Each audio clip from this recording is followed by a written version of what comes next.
नमस्कार, मैं लोक मित्र। आप लोग देख रहे हैं हम लोग 24x7 टीवी। आइए नजर डालते हैं आज की बड़ी खबर पर। पहला भारतीय जो हार्वर्ड यूनिवर्सिटी यूनियन का प्रेसिडेंट बना, 12 साल की उम्र तक स्कूल नहीं गया, 16 साल की आयु में मां को खोया। दरअसल इस तरीके के बच्चों को ट्रेनिंग देकर टॉप यूनिवर्सिटीज में स्कॉलरशिप पर दाखिल करवाने का काम कर रही डेक्सटेरिटी ग्लोबल ग्रुप, इसके फाउंडर और सीईओ हैं शरद विवेक सागर। 2020-21 में शरद को हार्वर्ड यूनिवर्सिटी यूनियन का प्रेसिडेंट चुन लिया गया। 50 से ज़्यादा देशों के 1200 से अधिक स्टूडेंटों ने शरद को वोट दिया। हार्वर्ड के इतिहास में ऐसा पहली बार हुआ जब किसी भारतीय को प्रेसिडेंट चुन लिया गया। शरद कहते हैं, बिहार से होने की वजह से कभी ताना तो नहीं सुनना पड़ा, लेकिन कई लोग कहते थे, अरे एक बिहारी की इतनी अच्छी इंग्लिश कैसे हो सकती है। मैं उनसे कहता था, नहीं, बिहार के लोग भी अच्छी अंग्रेजी बोल सकते हैं। शरद के नाम दर्जनों रिकॉर्ड दर्ज हैं। अमेरिका के पूर्व राष्ट्रपति बराक ओबामा से लेकर फोर्ब्स अंडर 30 और कौन बनेगा करोड़पति केबीसी बतौर एक्सपर्ट होने तक के उपलब्धियां शरद ने 30 उम्र से पहले ही हासिल कर ली थी। हालांकि इस सफ़र में शरद पर गमों के पहाड़ भी टूटे।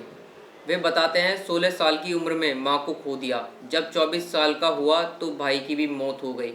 वो MIT बॉस्टन जाने वाले बिहार के पहले स्टूडेंट थे। उन्हें दूसरा रामानुजन भी कहा जाता है।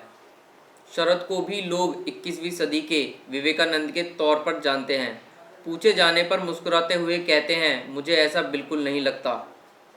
हाँ, उन 100 लोगों में अपनी जगह बनाने की कोशिश कर रहा हूँ, जिसे लेकर स्वामी विवेकानंद कहते थे कि मुझे ऐसे 100 लोग दे दो तो मैं दुनिया का कायाकल्प कर दूंगा। शरद अपनी कहानी में लौटते हैं। बताते हैं, देश के पहले राष्ट्रपति डॉक्टर राजेंद्र प्रसाद के गांव जिरदोई में पैदा हुए। यह सिवान जिले में आता है। पापा state bank of India SBI की ग्रामीण शाखा में थे। गांव में उस वक्त कोई अच्छा स्कूल नहीं था, तो 12 साल की उम्र तक किसी स्कूल में एडमिशन नहीं हुआ। मम्मी पापा को मेरी पढ़ाई लिखाई की चिंता होती थी, इसलिए घर पर ही न्यूज़पेपर मैगज़ीन आने लगे। न्यूज़पेपर एक दिन पुराना होता था। पापा की पोस्टिंग बिहार के छपरा, सिवान, मीरगंज जैसे शहरों में होती रहती थी। जब 12 साल का था तो मम्मी के साथ पटना शिफ्ट हो गया। इसके बाद मेरे स्कूल में एडमिशन हुआ। ये 2002-3 की बातें हैं। उसके बाद 12वीं तक की पढ़ाई यहीं से हुई। पापा हफ्ते में एक दिन मिलने के लिए पटना आते थे। जब हाई स्कूल में था तो सोशल सब्जेक्ट्स, क्विज डिबेट्स में काफ़ी दिलचस्पी होने लगी। न्यूज़पेपर में पढ़ता था कि कोई बच्चा विदेश पढ़ने जा रहा है, किसी ने इंटरनेशनल क्विज जीता है। तो मैं सोचता था कि बच्चे विदेश पढ़ने कैसे गए होंगे, क्या प्रोसेस होता है। लगता था कि मैं भी इंटरनेशनल कंपटीशन के लिए जाऊंगा। इन सारी चीज़ों को मैं डायरी में लिखता था। 2008 का साल बीत रहा था। विदेश में पढ़ने के लिए जाने की तैयारी करने लगा। कंपटीशन में पार्टिसिपेट करने लगा। ज़्यादातर बच्चे बड़े घरों के ही होते थे। सामान्य बच्चों को टॉप यूनिवर्सिटी कॉलेज के नाम भी पता नहीं होते थे। तैयारी करने की तो दूर की बात है, वो कहते हैं सामान्य बच्चों को भी बेहतर शिक्षा मिले, इस पर काम करने लगा। लेकिन अगले साल यानी 2009 में माँ का निधन हो गया। वो मुझे कहती थी कि देश के लिए, समाज के लिए काम करूँगी। यही सोचकर मैं अपने नए सफ़र पर निकल पड़ा। घर पर खाना बनाने के लिए मेड आने लगी। 2012-13 में 12वीं के बाद अमेरिका के टॉपेस्ट यूनिवर्सिटी में 4 करोड़ की स्कॉलरशिप मिली। वहाँ ग्रेजुएशन करने चला गया। 2016 में 160 साल के इतिहास में पहला इंडियन ग्रेजुएट स्पीकर बना। कह सकता हूँ कि मेरे और मेरे NGO की ग्रोथ एक साथ हुई है। मुझे आज भी याद है कि जब पापा को यूनिवर्सिटी में बुलवाया गया था तो जवाब में उन्होंने कहा, मैं बिहार से ही अपने बेटे को बोलते हुए सुन लूँगा।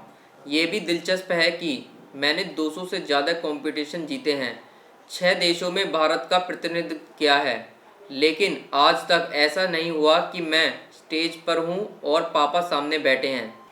अपने काम से बड़ा कोई नहीं है। Sachin Tendulkar master of cricket हैं, लेकिन वो हमेशा स्वेट ऑफ क्रिकेट रहे हैं। 2016 का साल था, मेरी ग्रेजुएशन कंप्लीट हो चुकी थी।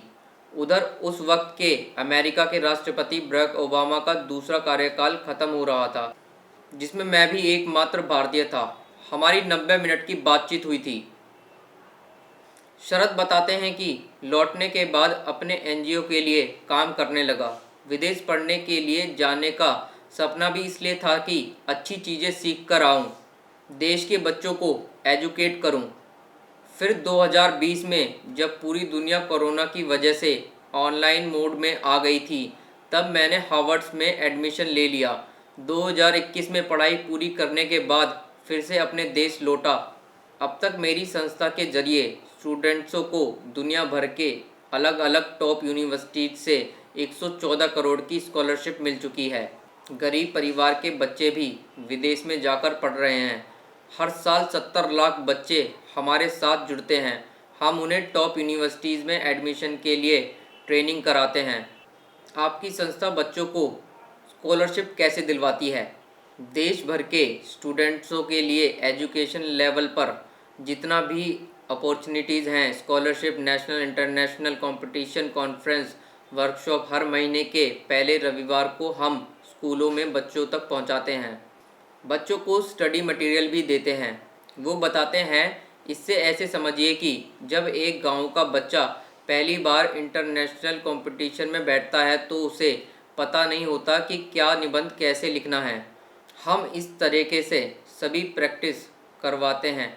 हर टॉपिक को 10 से 12 सवालों के साथ सॉल्व कराते हैं, क्विज़ करवाते हैं। मैंने भी खुद को ऐसे ही तैयार किया है।